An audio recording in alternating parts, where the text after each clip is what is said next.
Hey guys, my name is Naguura and today I'm going to show you my reaction to the 9.2 announcement video that Blizzard posted yesterday. Definitely let me know your opinions about the video in the comments below. And if you liked the video, give it a thumbs up and subscribe to my channel for more videos like these. Alright, have fun.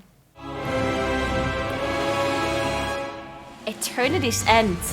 The jailer has the advantage. He has seized the sigils of the leaders of the Four Covenants. We see Sylvanas realize that she's been a pawn in the jailer's game this entire time, and she refuses to serve him, and she's taken prisoner. The jailer is able to open a portal to who knows where, taking Anduin with him. And the Primus had us take some time to retrieve some new sigils. Now we have gathered our forces. We are working with the Primus to open our own gateway to pursue the jailer to this realm unlike any we've seen before. Oh shit. Dude, why is Taliesin always right? The Primus opens a portal, and we come into this alien land. It's completely white, foggy. We're walking on water for some reason. They can only make out some shapes, some figures there, some crazy devices and consoles. Eventually, that you make your way looks to cool. a giant gate, and behind it lies Zerath Mortis. Oh Zerath Mortis shit. was created by the first ones, and it is intended to create afterlives. Think of it as being tucked away in the fabric of the Shadowlands itself. It's kind of the behind the scenes of these afterlives that we've journeyed to. It's the land where the progenitors, the first ones who created all of the realms of the Shadowlands, this is their workshop. They've created everything we've experienced in Azeroth and Shadowlands, and this looks even huge. realms we haven't discovered yet. These first ones built the universe as far as we know, but their intentions or methods are completely unknown. But of course, the jailer's presence here is disrupting this process. And we're working to push back against the jailer's forces and protect this place. I think the artists have done a fantastic job. Yeah, And I it know looks they did really a lot cool. of research, and they looked at a lot of real-life examples of very strange places in the real world. As a team, we were really trying to make this place as alien as possible. So we really wanted to make everything feel completely unique and completely different. Cool. Our trees here are floating. We Nagrant! have stones that are floating. We even have the massive Forge of Afterlives that is floating in the center of the zone. And true Well, it to kinda its looks like name, Nagrant. it's love something that is Nagrant. kind Sorry. of putting together a new afterlife to be sent out into the Shadowlands. We have this water all around you because water is really the catalyst for any kind of creation. It's actually unlike any other water that we've seen before. This is actually water that we can walk on. It almost creates like a threshold between Zerath Mortis and some other kind of more primordial space right below it. Everything you see in Zerath Mortis has a purpose, an intention behind it. For us, it was really important to find ways to convey that intention in the environment itself. And one of the ways in which we did it was through this looks pretty duality cool. between a lush and a dry biome. In the dry biome, we see perhaps what the original look of the zone was when the progenitors were first establishing this workspace for themselves. And in the lush biome, we see the result of their experimentation with plant life and fauna and things like that. These are all test beds for what we'll eventually see elsewhere. From there, we started thinking about what kinds of creatures would be in this place that are fundamentally prototypes. There's terraforming here. There's creatures that are building afterlives. We tried to really stretch and think what that might be like. My personal favorite includes the giant armored snail, and we also have a progenitor chicken, which answers the question of what came first. These first ones who crafted Zerath Mortis, what they left behind were the Automa, meant to take care of the place and make sure that it fulfilled its function to create afterlives. The Automa have several different classes, and you can see this in their silhouettes. We have the builders, we have the protectors, we have the casters, and each one of them have a specific role within the Shadowlands. And then you'll also discover the Jiro, which are a part of the Automa. They're a little more quirky, they have a little more personality. They are a little more sentient than the other Automa, so some of them even split off to pursue their own desires. Unfortunately, when we found our way in, Devourers also found their way in. They are ravenous. They're consuming this weird energy, and it's causing them to mutate and to fall apart. And the Automa, where they are confronted by them, some of them are fighting them off. And so it's going to take some time for them to understand that we're here trying to help them drive out this threat. Fortunately, we've got some allies. There are some enlightened brokers here that we're going to be working with. But it's a broker that arrived here quite a long time ago and has had a change of heart from looking at the world as a very transactional place to seeing this place as a holy place, a sacred place. Okay. We meet an enlightened one named Fareem, and Fareem needs our assistance, and in return he leads us to Haven, which is a hub that has been created out of progenitor ruins, and this is where the enlightened really have made their home. Haven serves as our foothold here, as well as use it as a base of operations and really start unlocking the mysteries of this land. The enlightened brokers are intent on protecting and preserving the work of the first ones here, but now they're seeing Zoval bring his forces against the Automa and tear up the land, and they are eager for assistance. The brokers themselves are very ostentatious, they're very into materialism, but the enlightened are not that at all. They have relinquished this material way, and you'll see this reflected in their clothes. They're a little tattered, they're a little faded, because it just isn't important to them anymore. Oh, they're I just see. here for the pursuit of knowledge. Okay.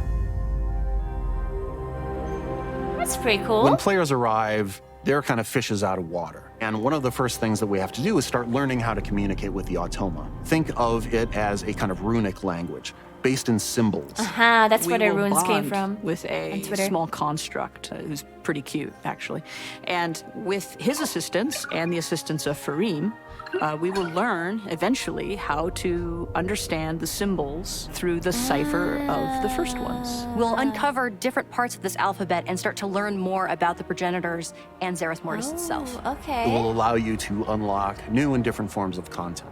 So that can range from daily quests to new options on the vendors to Not daily places quests. to explore and new side quests that open up. So it's really the gateway to exploring the far reaches of Zerath Mortis. Was that the Eye As of we the looked Jailer? into the Please don't say development that's the Eye of of the Cipher Jailer. first ones, we wanted something that Please was don't. unique that players haven't seen before. No, A little bit of no. familiarity, but something that takes that to the next level. We really involved the whole team in this creative process. We worked with our UI team to be able to represent those through text, through these things talking and seeing them on screen in chat bubbles and in our chat window. Little by little, these kind of runes start taking shape into words that we recognize. But it's going to be a process that unfolds over the course of playing through Eternity's End. The Automa speak in this kind of musical language. They don't talk the way that we mortals are used to speaking. The sound team was super excited. They jumped in, they started prototyping all kinds of different sounds. We listened, we gave feedback, Sounds cute. and we really ended up in a cool place. As you're playing through and gradually unlocking the language, you'll be able to see those words that they're saying, but still hear those tones.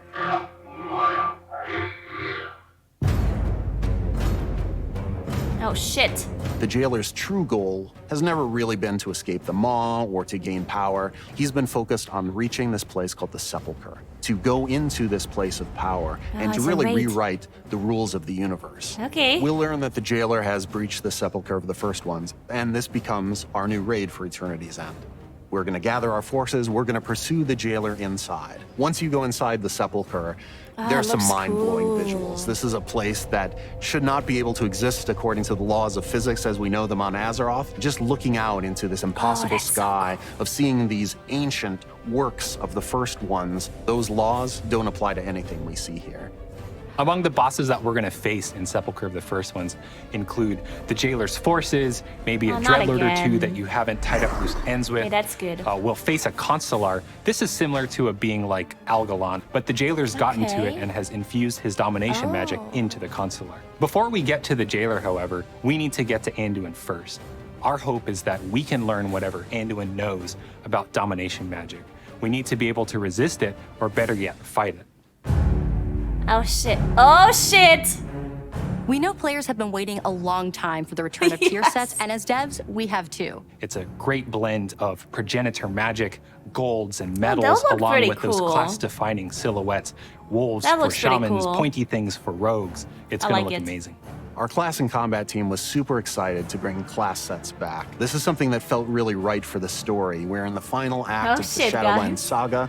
We're here literally on the brink of Okay, that looks eternity's really end. cool. And what better Look place how to cool it fully unleash looks. the power of these classes? And I think players will really Okay, that's enjoy the amazing. return of those class sets just as much as the team enjoyed making them. How do you make something that is mystical and magical and incomprehensible and yet understandable? I think we've done a good job of finding that line. The team as a whole has been working so hard, and we are so excited to get this out for everyone. We're gonna get new mounts, Yes, new Neil. pets. A bit horrifying for me, but exciting for some is the fact that, some of the spider mounts can now fly. Oh, Who needs no. flying spiders? But that's also No going to be one. a cool thing for people. We have updates to professions, to soulbinds, to conduits. There's a new dancing minigame in Darkmoon Fair. I'm a Oh, story that's guy, cool. so I'm super geeked about watching players kind of piece together those little lore tidbits. That's what excites me as well. I'm really looking forward to Season 3 of Mythic Plus. Tazavesh Okay. is getting split into 2 dungeons. If you're a raider, if you chase Keystone Master, if you're an achievement collector, there's something for everyone to do in this. Shadowlands is like the final chapter of one book of the Warcraft saga, and our team is already hard at work on the next stories to come. Can't talk about them quite yet, but when the time is right, we're going to be really excited to share them with you. Okay. So the new zone does look really cool, right? Like this new zone does look amazing. And it also makes sense, like the first ones. That's kind of what people were expecting. And it's intended to be, to create Afterlife, Denizens Automa, it's actually really cool.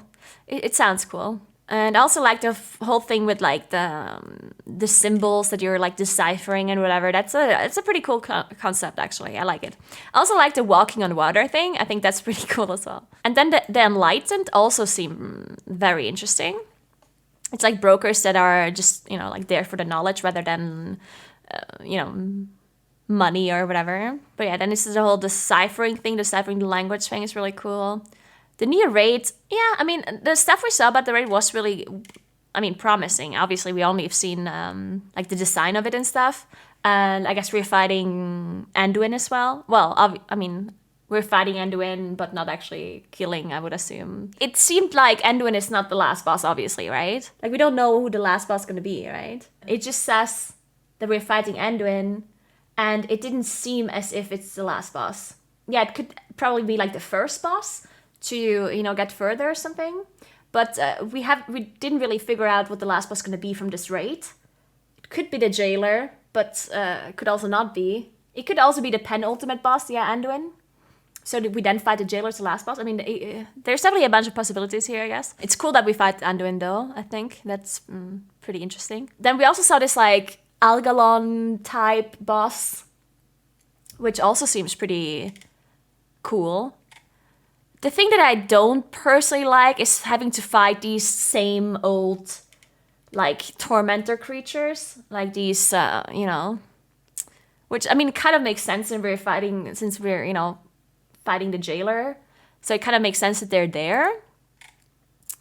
But, I don't know about you, but I'm kind of tired of the model and stuff, But the one thing that it sounds incredibly promising to me is that they said this place shouldn't exist, and it's like according to the laws of physics as we know them in Azeroth, this place shouldn't exist, which gives them so much freedom of designing boss fights, and that is incredibly promising, because what this means is they could make boss fights where you're like walking on the side of the wall, where like gravity doesn't work as we know it or something, or we are like the room turns upside down or whatever, like all that kind of stuff that really gives them a lot of freedom to design boss fights. And that's cool. Like maybe we're levitating or like, all of that kind of stuff. Of course, that would also create a lot of problems when it comes to like bugs or whatever. But, if they do it well, then that could be really cool. Theoretically, right? So we'll see how they implement that. Everything looks really great, right? Everything looks really great. The thing is, that has never been their issue anyway, right? It's like, if Shadowlands did one thing right, then it's like the design, right? Everything looks just amazing, right? So yes, all of this stuff looks amazing, obviously, and I mean, I love it, but yeah. I mean, the Covenant stuff also looks amazing, and I mean... Among the bosses that we're going to face in Sepulcher, the first ones include... But yeah, this I'm not a fan of. Like, you have these same models again, which I understand it makes sense that they're there. Like, you have Sargodon again, and it's like, yeah. The Jailer's forces. I hope they're... But at least they're not all of the trash, right? They said that there's some of the Jailer's forces. Maybe a Dreadlord or two that you haven't... And then Dreadlords. Okay. I mean, it makes sense if we're fighting Dreadlords again, right? Tied up loose ends with. We'll face a Consular. This is similar. This is really cool, though. This looks like a boss, right? Okay, so they actually did confirm that the Jailer is kind of the last boss, right? Actually, maybe not. They're saying before we get to the Jailer, we need to get to Anduin first, which doesn't necessarily mean that Jailer's the last boss, right? It implies it, but... Is that Sylvanas? Where is she? Wait, am I blind? Where are you seeing Sylvanas? Oh, this! Oh! Before we get to the Jailer, however, we need... Is it? ...to get to Anduin first. Wait, I think it might be. I guess it is Sylvanas. So what's gonna happen? Are we just gonna like... Well, she's not even in chains or anything. We just pretend nothing happens now? I mean, obviously she doesn't have like an armor or a weapon, but I mean, still, shouldn't we at least like put restraints on her or something?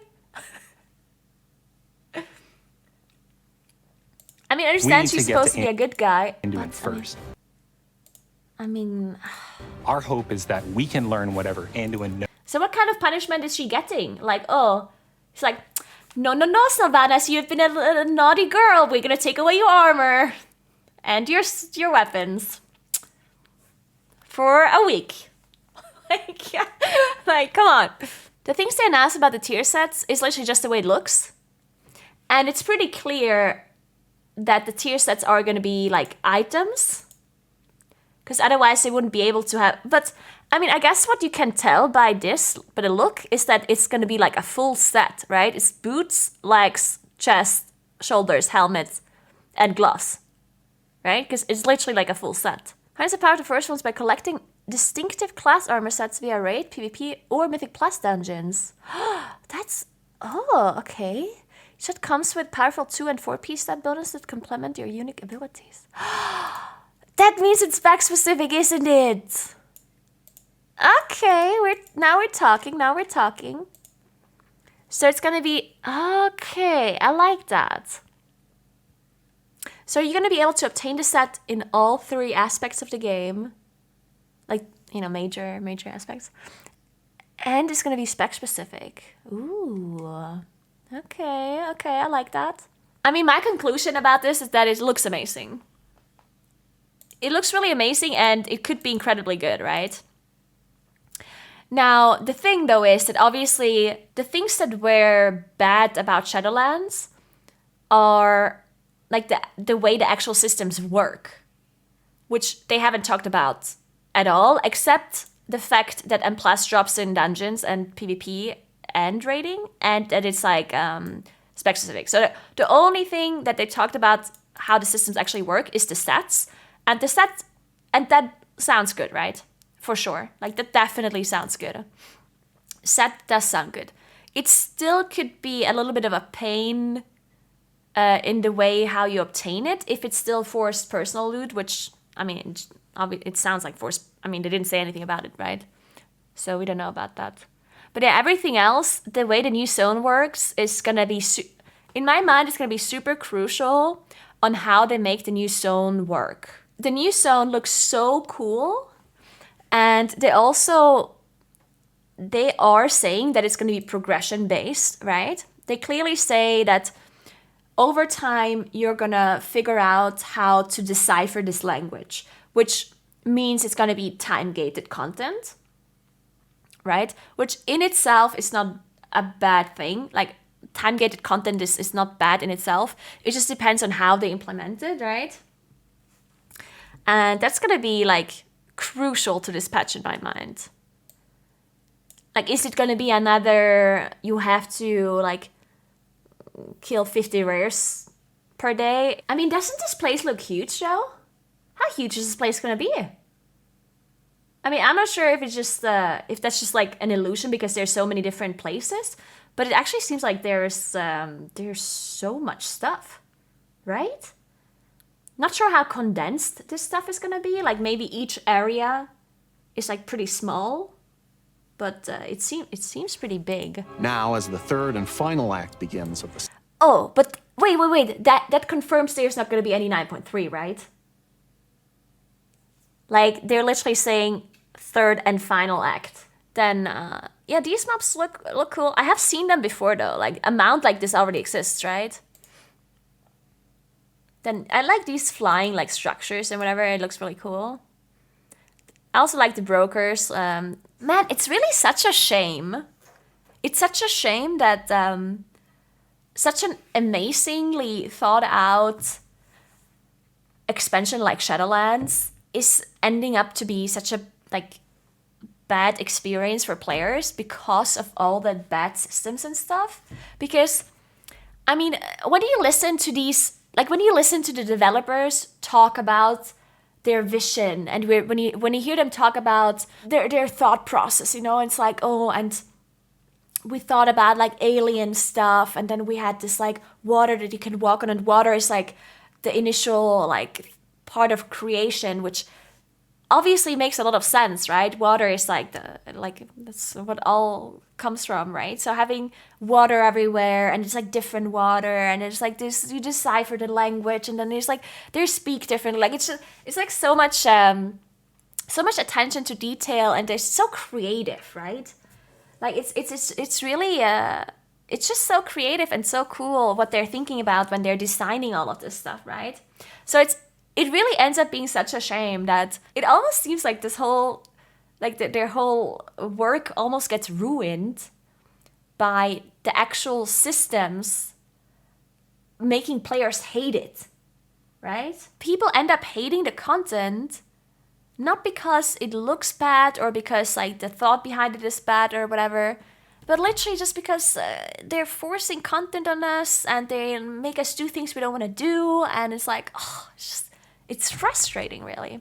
But I do hope, I mean, we don't know if that's going to change in 9.1 or not, but I do certainly hope so.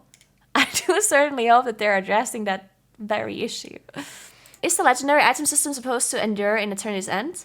Yes, players will have access to new level tiers for legendary items. The materials required to upgrade these items will no longer cover... Oh my god. It's like Ian has heard my prayers. In addition, with their advance in Zerath Mortis, players will have the opportunity not only to equip the legendary item linked to their encounter, but also any other legendary simultaneously. Wait, what?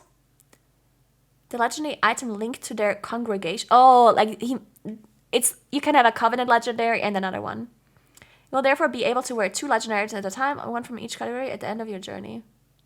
One from each category? Am I understanding this correctly? You can have 1 covenant legendary and 1 other one? Okay.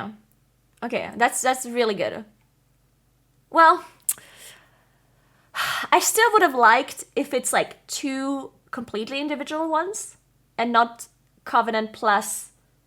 Because in the end, what's gonna happen is that you literally only have 1 Covenant legendary. So unless they're adding a second Covenant legendary, you have 1 Covenant legendary, and then the other one is what you're gonna be changing.